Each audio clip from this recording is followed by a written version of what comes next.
Good morning everyone, this is Angan Public School online classes. Hope you all are doing good. Today we are going to do English 1 workbook.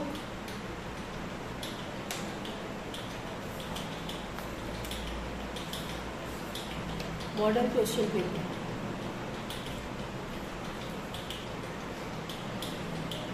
Read the paragraph and answer the question. The temperature of the earth is increasing every year.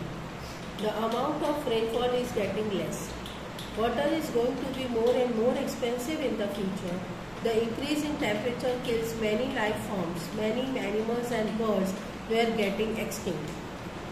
Now see, ये paragraph है, उसके हिसाब से हमें question के answer देने हैं. ठीक है, ये एक फॉर्मेट है पेपर का और इस पैराग्राफ का मतलब है कि दिन ब दिन अर्थ की जो टेम्परेचर है वो बढ़ती ही जा रही है और बारिश कम होती जा रही है. Water is going to be more and more expensive in the future. और पानी फ्यूचर में महंगा और महंगा ही होता जाएगा. Increasing in temperature kills many life forms. जो टेम्परेचर जिस हिसाब से बढ़ रहा है उस हिसाब से काफ़ी लाइफ ख़त्म हो रही है. काफ़ी एनिमल्स और बर्ड्स अभी दे आर गेटिंग एक्सटिंक्ट, यानी वो ख़त्म हो रहे हैं. क्वेश्चन है write true and false. Water will be expensive in future. Statement right है या फॉल्स है? This is true.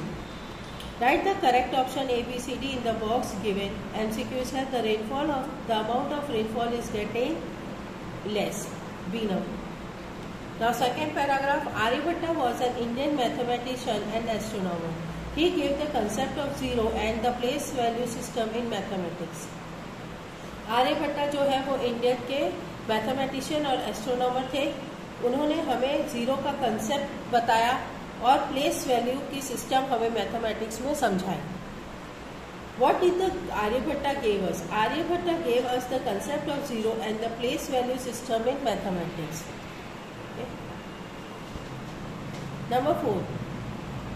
Write the correct options. Aryabhatta was an astronomer. B. Now third paragraph. May I sail the boat just once? Asked the Dhruv. No. Jia quickly replied. You will spoil my lovely boat. Dhruv was hurt. He went home. He stopped going to Jia's house, but she did not care. She had her little boat to play with. She spent most of her time near the bathtub. She watched the boat sailing and was happy.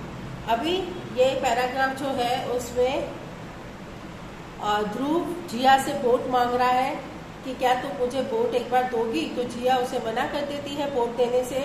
तो इस बात से ध्रुव को बहुत hurt होता है and वो घर चला जाता है और जिया के घर जाना वो बंद कर देता है. बट जिया को इससे कोई फर्क नहीं पड़ता है. जिया अपने लिटिल बोट के साथ ही बहुत खुश थी. वो अपने ज़्यादा सा समय बाथ टब में बोट के साथ ही बिताती थी. वो देखती रहती थी बोट को सेल होते हुए और खुश होती थी. Number 5. Why was the Dhruv hurt. Dhruv को बुरा क्यों लगा था? Dhruv was hurt because Jiya did not let him sail the boat. क्योंकि जिया ने उसे अपनी सेल बोट करने को नहीं दी थी.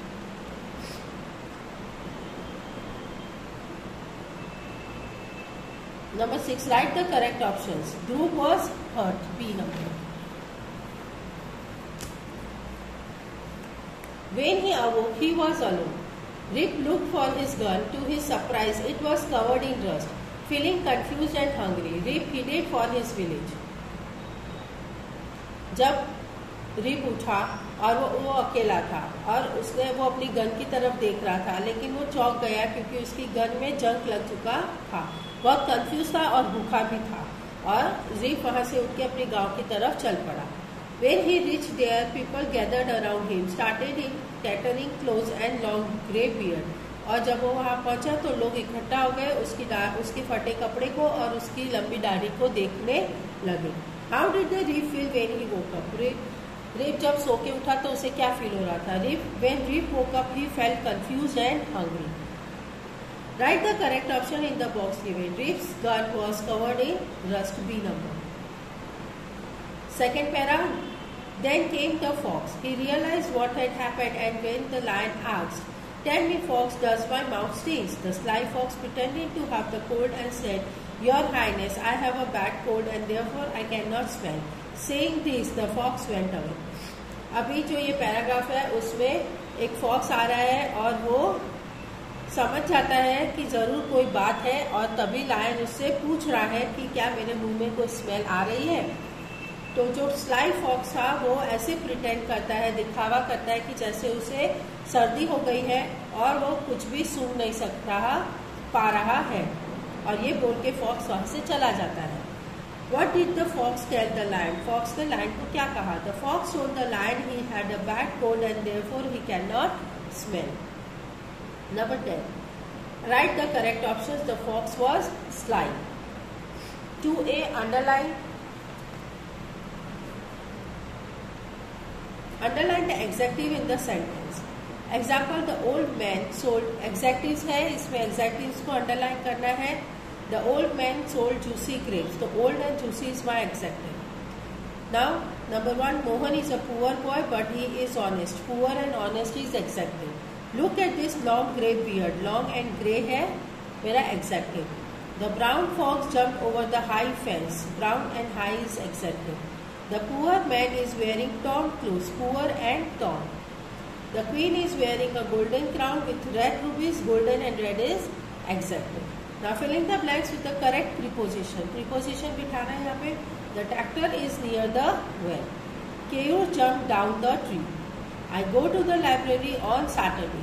Our final exams are in April.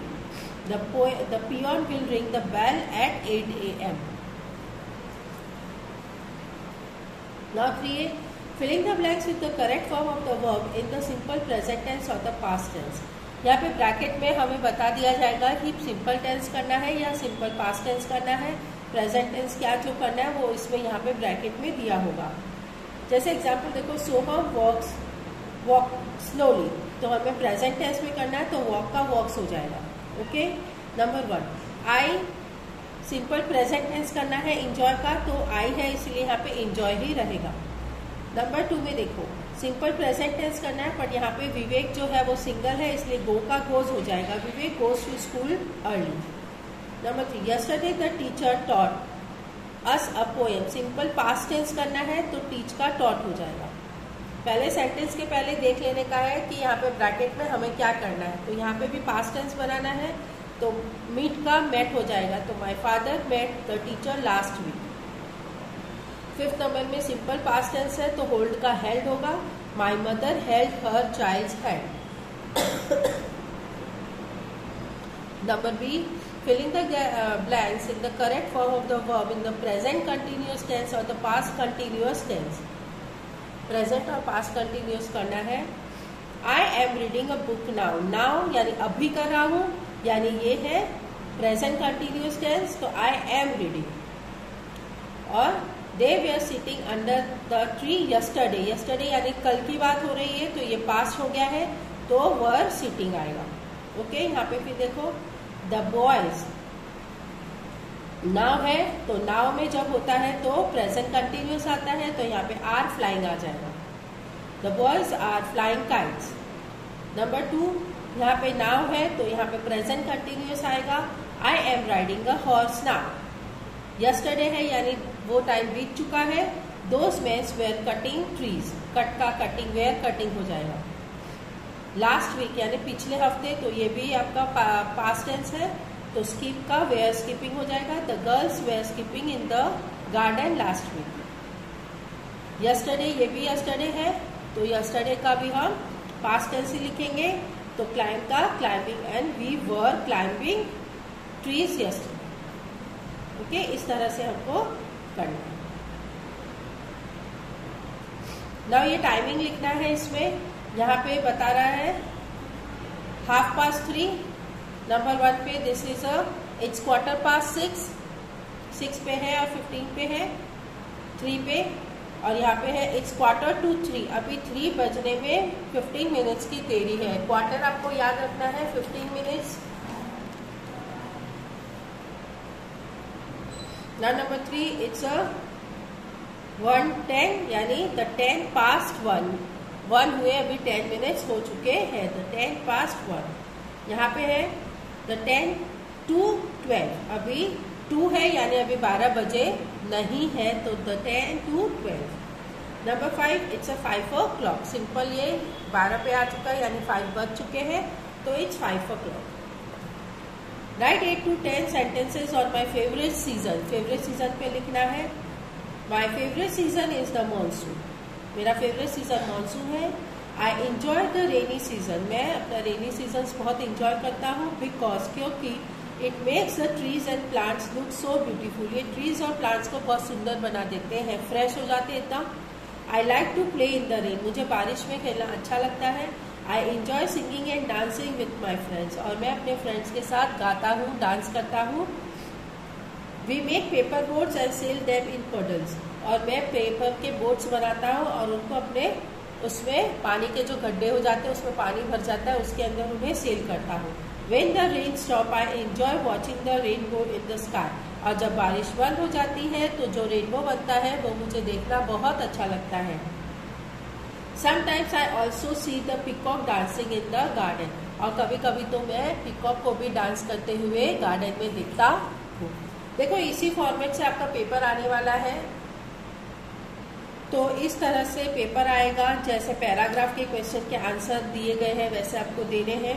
जैसे जैसे क्वेश्चन बोला है उसी हिसाब से आपको ये पेपर आपको फिनिश करना है. यही फॉर्मेट रहेगा आपके एग्जाम का. ओके, सो ये आपको अपनी वर्कबुक पे इसे कंप्लीट करना है. ओके, और लर्न भी करना है. So till then bye and take care.